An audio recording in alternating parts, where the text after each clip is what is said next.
Untuk sementara waktu, rotasi massal, mudik massal sedang terjadi menuju ke arah Ruins dan tembakan demi tembakan terus dilakukan. Bahkan Titan mencoba untuk terus mengincar pemain-pemain dari I8. Tapi tunggal tujuh Titan yang tunggal di sana. Sebuah fight yang tidak tersetup, sebuah fight yang membuat dua belah pihak kaget. Untuk saat ini justru tumbang kembali Blade. Walaupun memang elimination sudah didapatkan tadi dari pemain-pemain Titan. Titan menyisakan dua yang terakhir untuk sementara waktu. Apa yang bisa dilakukan oleh pemain Titan? Bahkan untuk saat ini tembakan terus dilakukan. Tidak ada henti-hentinya dari I8 yang baru saja datang menjadi tamu, tapi menjadi tamu yang tidak sopan karena langsung mulangin tuan rumahnya.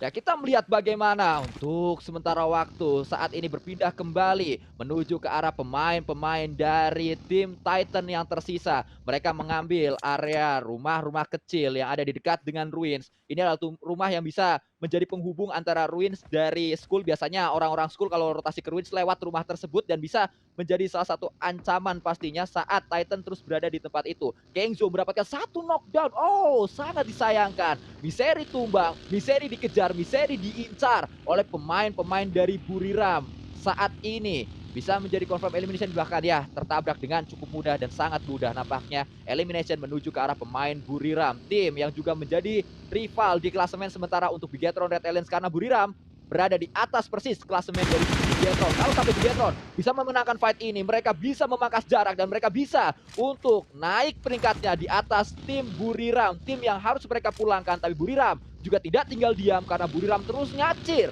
menuju ke area bukit. Kita melihat point of view dari pemain-pemain Bigetron bermain cukup bijak. Mereka terus muter-muter di area circle. Dari kemarin permainan inilah yang nampaknya ditunjukkan oleh pemain-pemain Bigetron. Ya, betul sekali Sanskui. Benar-benar luar biasa permainan dari Buriram. Mereka menyitari area pinggiran, melakukan pergerakan rotasi yang sedikit terlambat. Tapi nampaknya pergerakan rotasi mereka cukup sama dengan tim Indonesia Bigetron. Tadi terlihat Miseri sendirian bagian belakang yang pada akhirnya harus tertangkap dan tiga temannya tidak bisa kembali melakukan follow up karena langsung juga di end. Tapi sejauh ini perjalanan dari Bigetron sudah kembali dilakukan dan belum terpantau bertemu dengan tim lainnya. Tapi malah pertemuan terjadi kembali saat ini di area perbukitan juga, di area sekitaran school, yang dimana ada four rival ingin menjegal pintu masuknya teman-teman tim dari Infinity. Tapi Foke sendirian juga, Foke mengalami hal yang sama seperti Miseri pada Bigetron tadinya bertemu dengan Buriram. Circle kembali berganti saat ini, yang dimana tim-tim yang berada di area utara, mereka punya jalur yang sedikit lebih sulit karena mereka harus melalui penyeberangan. Ada sedikit perairan juga dan satu jembatan di bagian kanan sudah dijaga ketat oleh tim LGD Sanskui. Ya, ini dia yang akan kita lihat, sebuah pertemuan yang mempertemukan antara Influence Chemin dan juga Buriram mengambil area pulau kecil di seberang dari arah Ruins. Itu adalah pulau yang memang sering diambil saat circle-nya menuju ke tempat ini dan ternyata Influence Chemin melakukan setup dengan memisahkan pemain-pemain mereka menjadi 4 titik yang berbeda. 4 titik tersebut sedang diambil. Sudah ada satu setup yang dibangun oleh Influence, tapi kita lihat tabrakan bisa dilakukan menuju ke arah Raus, ternyata tidak. Tapi Killer YT diincar, Killer YT justru saat ini bisa lepas menjadi sebuah bet yang sangat baik, mendapatkan satu knockdown menuju Rauf karena adanya bet dari Killer YT. Ya, ini mengingat posisi seperti ini pada Grand Final PMPL Indonesia kemarin, di mana GD berada di posisi ini, tapi mereka bisa kembali bertahan untuk mengumpulkan poin placement. Tapi saat ini berbeda sedikit dengan tekanan yang diberikan jarak tim Nigma Galaxy yang cukup kuat, tapi mereka tidak terlalu kuat untuk game yang pertama. Sudah mulai dihancurkan, beberapa tembakan dibuka dari area belakang juga. Ladang masih diisi oleh satu player dari DRS. Rules yang dimana sudah terlihat, tapi belum bisa mengambil waktu menggunakan healingannya lagi, memaksa rotasi sambil termakan oleh Buzon kita yang keempat yang bukan main-main lagi. Pergerakan regroup akan segera dilakukan dan terpantau tadi depan mereka ada teammate Burst yang belum join, masih tetap stay untuk tetap menahan kemampuan mereka yang begitu mahal saat ini di circle kita yang keempat, Sanskui. Ya, teringat jelas di kepala saya bagaimana kemarin di Jetron dipulangkan di Sunhawk oleh tim Nigma Galaxy dengan granat-granatnya. Saat ini mereka sedang mengalami karma. Saat ini Nigma Galaxy terkena granat dari lawan-lawannya tadi menuju ke arah pemain-pemain mereka. Ada Haumuri dan juga Lord tadi yang terkena granat dan menyisakan satu yang terakhir yaitu Freak. Dan Freak juga tidak selamat karena ada kecelakaan tunggal. Freak ditembak tapi reload dari seorang Silas. Freak ditembak kembali dan Freak pulang menuju ke arah lobby. Nigma Galaxy menjadi tim pertama yang tusun kesempatan angin segar juga untuk beberapa tim yang sedang berada di posisi bawahnya. Walaupun ini masih hari kedua, masih dari grup red, tapi ini mereka permainan seperti serasa sudah di grand finalnya. Jadi semua punya kesempatan, punya keuntungan ketika mereka melihat tim-tim yang sedang mereka kejar sudah terpulangkan lebih awal lagi. Federal dari Influence Chamin. Influence Chamin saat ini walaupun mereka masih kesulitan berada di sedikit pulau yang berada di area circle, tapi mereka mencoba memanfaatkan dengan beberapa speed mereka yang sedang mendapatkan beberapa knockout ke arah tim Buriram juga terancam dua player dengan sangat low. Lil Boy mengirimkan tambahan granat dan pada akhirnya memfinishkan 2 poin yang begitu luar biasa. Nikmat tidak semakin sulit untuk mengejar poin yang sudah dikumpulkan oleh Influence Chamin, Sanskui.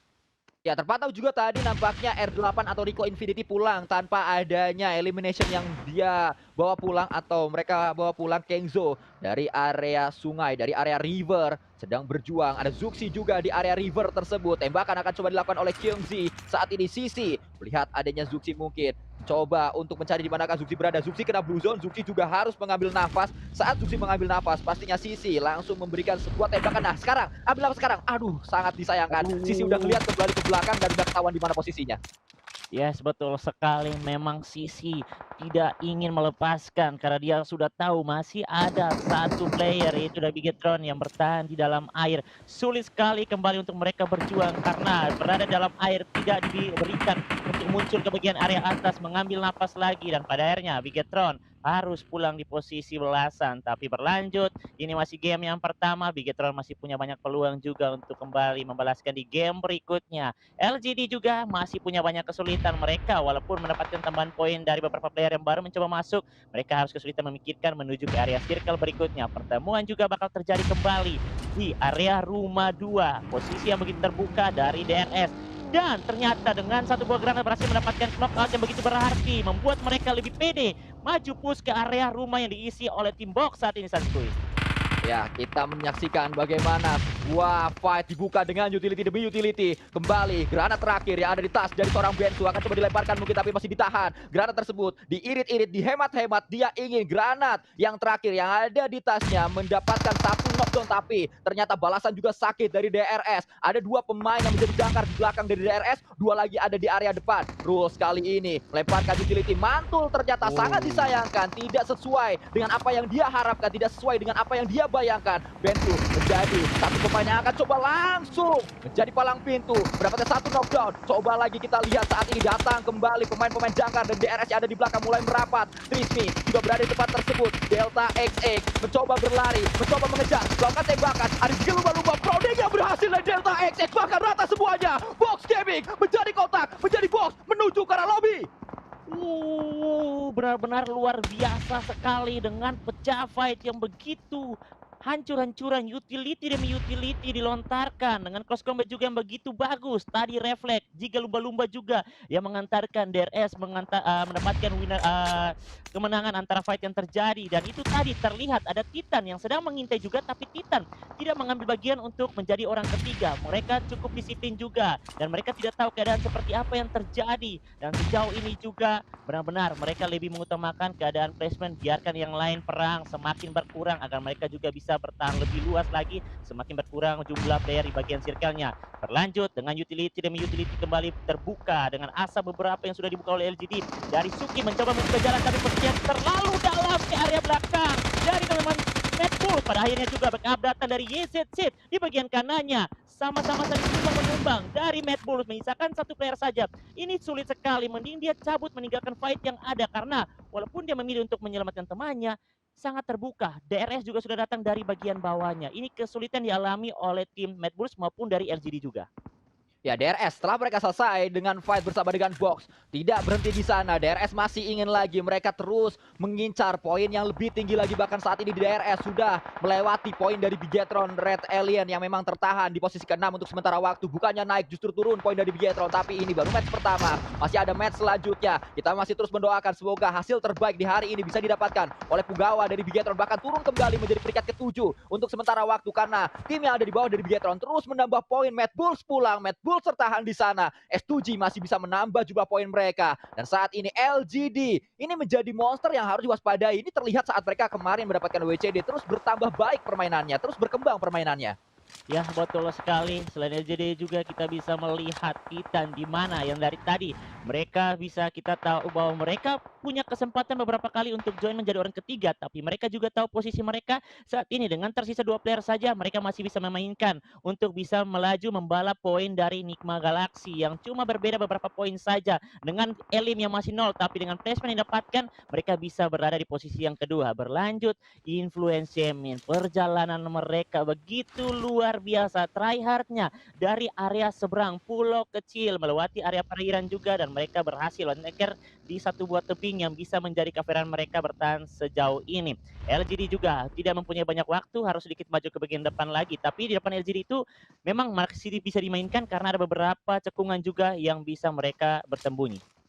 Ya, justru ini ada pemain yang dari tadi saya cari-cari di mana Federal berada. Federal menjadi pemain yang paling berbahaya kemarin di saat pemain-pemain Influence ini bermain di Irangel, dan Federal justru hampir saja dikurangkan, hampir saja terknockdown tadi. Ada tembakan yang dihadirkan oleh pemain-pemain asal Turki yaitu Silas bersama dengan S2G di bawah sana. Masih terus mengambil area high ground. Ini adalah tempat yang nampaknya cukup enak diambil oleh Influence Chemin. Federal bersama Celil Boy dan juga Lau. Kemarin saat circle menuju ke arah drop zone dari Enigma Galaxy yaitu Pochinki, Federal kita lihat mengheadshot seorang Danfoss di Rangel yang kedua. Dan juga Federal kemarin menjadi MVP menurut saya di hari pertama karena dia menjadi pemain dengan elim terbanyak yaitu 20 elim di satu hari saja, dan juga damage terbanyak dengan 3.412 damage di satu hari saja di hari kemarin.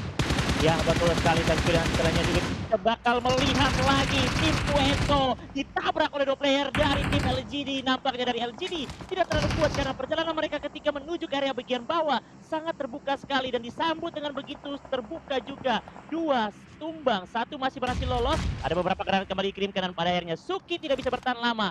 Poin kembali diantarkan untuk tim Pueso. Dan tadi kita sedikit membahas juga dari tim Influence Chemin Sanskui. Mereka menyeberang dari bagian area belakang perairan dan saat ini mereka mengisi area bagian gereja. Mereka sudah bisa memastikan bahwa dengan pergerakan mereka tidak ada potensi tim-tim yang mengisi dari bagian belakang mereka lagi. Tidak adanya backstep ke area mereka dan mereka cukup pede untuk fokus ke area depan mereka, ke depan, kiri dan juga kanan Sanskui. Ya, mengambil area kastil adalah salah satu hal yang patut kita apresiasi dari Influence Chemin. Sangat cerdas mereka bersama dengan Federalnya. Federal ini bermain dengan sangat licin, layaknya sebuah oli. Federal kalau kita lihat, dia seperti sebuah pelumas untuk memastikan mesin dari Influence Chemin terus bekerja dan tidak macet. Oli yang sangat berbahaya untuk tim Influence Chemin menunjukkan lawan-lawannya. Dan kita melihat juga saat ini M-Tank berhadapan dengan Infinity. Logan tumbang, Gatani tumbang, Gatani menjadi Gaturu. Dari kemarin Gatani tumbang terus-terusan. Menjadi pemain yang harus segera bangkit kembali dari tim Infinity. Bahkan saat ini Infinity sudah berada di dasar klasemen sementara. Walaupun memang menyisakan 2 yang terakhir, tapi Infinity tidak berada di tempat yang enak. Bahkan kita lihat juga saat ini ada tembakan menuju ke arah pemain DRS. Lul swing tumbang dia dan juga ada sebuah follow up cepat yang dilakukan oleh DRS yang lain. Ya, betul sekali, dan tadi terlihat juga dengan beberapa fight yang sudah terjadi. Join datang lagi dari teman-teman Influence Chemin. Setiap fight yang terjadi di Erangel, di last circle, Influence selalu mengutamakan area yang lebih tinggi lagi. Bagaimanapun, walaupun ada musuh, mereka selalu ingin mendapatkan, dan beberapa kali fight mereka menang. Dan saat ini mereka mendapatkan kastil tersebut, membuat mereka lebih luas lagi, menjangkau area yang lebih jauh lagi. Sehingga bagaimana player atau musuh pun bisa menjaga badan mereka. Sedikit terbuka saja bisa putus. Ini kesempatan buat mereka bisa kembali bertahan. Walaupun dari Federal belum mempunyai senjata sniper. Kalau Federal dikasih sniper lebih berbahaya lagi. Tapi AWM Ya, kemarin kita saksikan di begini. Ya, kemarin kita sempat melihat bagaimana AWM di tangan Federal menghasilkan 2 kali headshot, 2 kali elimination dia dapatkan dengan senjata bolt action yang paling mematikan di PUBG Mobile yaitu sebuah AWM. Airdrop harus sedikit dijauhkan dari Federal, apalagi kalau airdrop tersebut berisikan AWM, dan saat ini juga ada airdrop di dekat pemain-pemain DRS. Bisa tidak hanya mendapatkan lootingan, tapi airdrop tersebut bisa menjadi cover untuk DRS. Ya, betul sekali Sanskui, dan beberapa kamera juga airdrop yang sudah berhasil didekati juga, tapi di bagian sisi lain dari Infinity ini yang kita tunggu-tunggu permainan mereka masih kembali bertahan masuk di area late game. 7 menit 26 mereka sudah mulai menyiksa. Join bersama tim DRS, mereka membungkus satu tim dari Agi yang cukup berada di area yang sangat sulit sulit. Di bagian bawah cuma bisa mengandalkan beberapa tiring saja. Dan asap sudah kembali dibuka Infinity. Perjalanan mereka begitu sulit. Diselamatkan, jatuh lagi. Nusi di bagian kiri mereka. Awas, Federal sudah turun meninggalkan area kastil. Ini saatnya dia kembali beraksi untuk bisa mendapatkan gelar MVP-nya lagi Sansu. Ya, menjadi cukup menarik untuk saat ini kita melihat bagaimana perjuangan demi perjuangan yang coba dilakukan oleh pemain-pemain influence. Min Celilbo juga mendapatkan satu pemain penting dari tim DRS yang sudah mengumpulkan 10 elimination untuk sementara waktu. Granat mendapatkan 2 pemain. Buayanya dikutuk kalau bisa 2, kenapa harus 1 dan 2 pemain didapatkan dengan 1 granat saja. Bahkan granat selanjutnya juga dilemparkan dan rata sudah. 2 pemain tersebut pulang, tapi kalau kita lihat juga ternyata pemain dari AI8 dipulangkan membuka lobby dengan cara yang sama, dengan cara yang sadis yaitu granat juga. Ya betul sekali, saling jual granat. Permainan utility semakin lebih aktif lagi. Dipertontonkan buat kita semua. Saat ini juga Infinity masih bisa berupaya menahan pergerakan dari tim Influence Gaming ke area mereka. Killer YouTube bakal diincar terlebih dahulu lagi. Bakal menjadi satu buah daging yang begitu enak untuk terlihat. Federal mencoba beberapa tembakan di bagian kiri, tapi malah S2G juga dengan prediksinya dari bagian area gereja sedikit. Memberikan tekanan masuk ke area badan dari seorang Federal. Chaos pertama silat. Posisi mereka cukup mahal, tapi mereka harus aktif ke bagian kiri, kanan, muka, belakang. Mereka berada di bagian tengah, menjadi incaran semua tim. Ya, masih terpantau dari drone view untuk sementara waktu. Papi Potro memanfaatkan satu first aid yang dia miliki. Hati-hati Papi Potro, harus hati-hati karena barusan saja kita lihat hampir Papi Potro tumbang terkena blue zone yang sangat-sangat sakit dan akhirnya Papi Potro tumbang oleh Killer YT. Last man standing dari tim DRS. Last man standing yang sangat berbahaya, bahkan masih nambah elimination lagi untuk timnya yaitu DRS walaupun memang belum terkonfirm atau sudah ternyata tadi. Ya betul sekali, 4 tim kita tersisa saat ini juga yang dimana masih ada lengkap dari beberapa tim. Influence Chamin, S2G, Infinity masih lengkap, tapi Mela sedang tertumbangkan. Dan ini pergerakan dari Infinity bisa saja diculik satu persatu ataupun dipotong dari bagian area seorang Killer YT, yang dimana dia bisa melihat ke area teman-teman dari Infinity yang cuma bisa berlindung. Vision mereka terhalang ke area S2G, tapi tidak dari seorang Killer YouTube. Dari YouTube lagi YT ya maksudnya. Dan ini dia juga dari S2G masih sedang ingin terus menghukum dengan sisa-sisa utility yang ada di tangan mereka, tapi mereka juga sedang saling jual. Terbalaskan utility dari Influence Gaming ingin mengambil area gereja yang sedang diisi 4 bakal melawan 4 ini Sanskui. Ya, itulah yang terlihat dan saat ini sebuah kebangkitan yang dialami oleh pemain-pemain Infinity. Kalau sampai Infinity mendapatkan WWCD di match ini, itu adalah WWCD yang tidak mudah sama sekali Reski Boga karena mereka berjuang dari tadi untuk masuk circle aja susah. Tapi kalau sampai dapat WWCD, berarti mereka sudah tahu apa yang harus dilakukan. Setidaknya PR sudah mulai dikerjakan oleh pemain-pemain Infinity, walaupun memang untuk mengatakan sebuah WWCD masih cukup jauh banget. Jauski sudah didapatkan, tapi Reze juga terkena sebuah granat dari Nusi. Nusi kembali lagi di elimination speed. Nusi kembali lagi mendapatkan 1 knockdown. Ya betul sekali, kesempatan untuk Infinity bisa datang untuk join setelah beberapa banyak fight yang sudah terjadi. Sampai anjing masih belum pergerakan lagi dan posisinya sudah terlihat. Peluru balasan tembakan dari Infinity begitu berarti sekali. Granat susulan di cover dari seorang Gatani saat ini, tapi Kills masih mengambil kesempatan untuk naik ke bagian atas rooftop agar mempertinggi lagi vision yang bisa menyicil satu persatu teman-teman dari Infinity. 3 bakal melawan 3, tapi saat ini kondisi dari S2G benar-benar hancur, low HP dan masih ditahan pergerakan push dari Infinity. Ya, kita melihat untuk saat ini masih terus dijaga sebuah angle shoot menuju ke arah pemain Infinity. Sayang sekali, smoke-nya justru mantul, tidak menuju ke arah yang diinginkan oleh seorang Kales tadi. Kales harusnya ingin smoke di depan dia, tapi ternyata mantul justru berada di area kanan dari dirinya dan membuat Gatani masih bisa memantau ke arah Kales, melakukan tembakan, tapi Kales punya MG3 yang bisa menjadi game changer di match kali ini. Hunting lebih dahulu membuka badannya, tidak mengetahui bahwa Gatani masih tertangkapi dengan MG3-nya dari seorang Kills. Menghukum dokter dari Infinity 1 melawan 1. Oh tidak, masih Kill juga dengan sangat powerful, tapi mau tidak mau Gatani tidak mendapatkan kesempatan, tidak mempunyai lagi first aid maupun bandage. Ada utility, ada molotov yang kembali dikirimkan untuk mencoba memotong pergerakan dari 2 player S2G. 1 lawan 2, sedikit terbakar. Gatani cukup low, jump shoot dari kiri dan itu dia winner chicken dinner akhirnya berhasil dibuka hari kedua oleh S2G. Nice